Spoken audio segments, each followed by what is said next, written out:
Right breaking చూస్తున్నాం. Station ఘనపూర్లో Kadiyam Srihari మాజీ deputy CM Tatikonda Rajaiah మధ్య మాటల యుద్ధం కొనసాగుతోంది. బీఆర్ఎస్ నుంచి కాంగ్రెస్లో చేరిన కడియం వెంటనే తన పదవికి రాజీనామా చేయాలని బీఆర్ఎస్ పార్టీ నేతలు డిమాండ్ చేస్తున్నారు. ఈ నేపథ్యంలోనే ఎమ్మెల్యే కడియం శ్రీహరి కీలక వ్యాఖ్యలు చేశారు.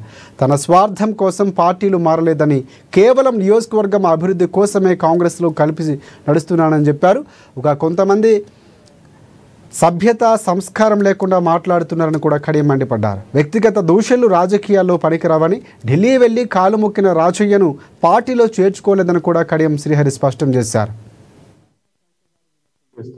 సంస్కారం సభ్యత అనేది వాళ్ళ జీవితంలో లేదు, వాళ్ళ నిజ జీవితంలో లేదు. కాబట్టి అందరూ అదే రకంగా ఉంటున్నారని అనుకొని సభ్యత సంస్కారం లేకుండా విమర్శలు చేస్తున్నారు. భాష ఎక్కడి వరకు పోయింది అంటే, ఒక పోస్ట్ గ్రాడ్యుయేషన్ చదివిన వ్యక్తి, ఒక మెడిసిన్ చేసే వ్యక్తి, ఒక ఇంజనీరింగ్ చేసే వ్యక్తి, ఒక అడ్వకేట్ గా పనిచేసిన చదువుకున్న వ్యక్తి కూడా హోందాతనాన్ని కోల్పోయి, మానవత్వాన్ని కోల్పోయి, రాజకీయంగా మాట్లాడాల్సిన విషయాలను వ్యక్తిగత దూషణలకు దిగజార్చే ప్రయత్నము, రాజకీయ వ్యవస్థను భ్రష్టు పట్టించే ప్రయత్నం జరుగుతున్నది. ఈ మా జిల్లాలో ఉన్న మా మీడియా మిత్రులందరూ కూడా గమనించాలని చెప్పి నేను కోరుతున్నాను. నాకు కూడా చాలా బూతులు వచ్చు, ఎందుకంటే నేను పుట్టి పెరిగింది అక్కనేనైతిని. నేను గదే పల్లెటూరులో పుడుతుని, గదే గుడిసెలలో పుడుతుని, గదే మాటలు ఇంటిని చిన్నప్పటి నుంచి. కాకపోతే తర్వాత కాలంలో ఇంత చదువుకొని కొంతమంది మీలాంటి మేధావులతోని కలిసి తిరిగి కాస్తో కూస్తో జ్ఞానాన్ని సంపాదించుకొని సభ్యత నేర్చుకున్నా కాబట్టి కొన్ని మాట్లాడాలంటే ఇబ్బెట్టిగా అనిపిస్తుంది, సిగ్గు అనిపిస్తుంది నాకే. వాళ్ళు మాట్లాడిన మాటలు ఉచ్చరించడానికి కూడా నాకే సిగ్గు అనిపిస్తాను. అది వాళ్ళ విజ్ఞతకు వదిలేస్తున్నా నేను.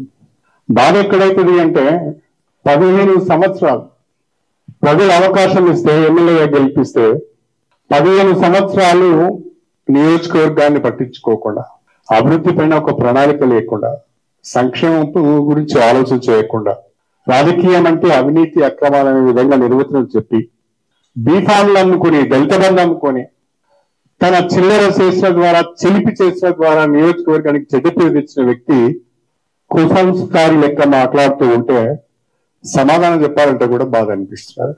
రాజకీయ విధానాల పైన సమాధానం చెప్పాం. ఎస్, ఈ వర్క్ నువ్వు తెచ్చినావనో ఇది తీయలేదు, నువ్వు తప్పు మాట్లాడుతున్నావు అంటే సమాధానం చెప్తావు. లేదు, నువ్వు ఈ హామీ ఇచ్చినావు, నువ్వు ఈ హామీ నిలబెట్టుకోలేదు అని అంటే దానికి మనం సమాధానం చెప్తాం. అలా కాకుండా ఇష్టం వచ్చిన రీతిలో మాట్లాడే ప్రయత్నం చేస్తున్నారు. ఇది రాజకీయాలకు మంచిది కాదు. వ్యక్తిగత దూషణలు రాజకీయాలలో పనికి రావు, దయచేసి గమనించాలి. విధానపరమైన విషయాలపైన రాజకీయంగా ప్రజల్లోకి వెళ్దాం, కొట్లాడదాం. ప్రజలు ఎవరు మంచివారో వాళ్ళు డిసైడ్ చేస్తారు.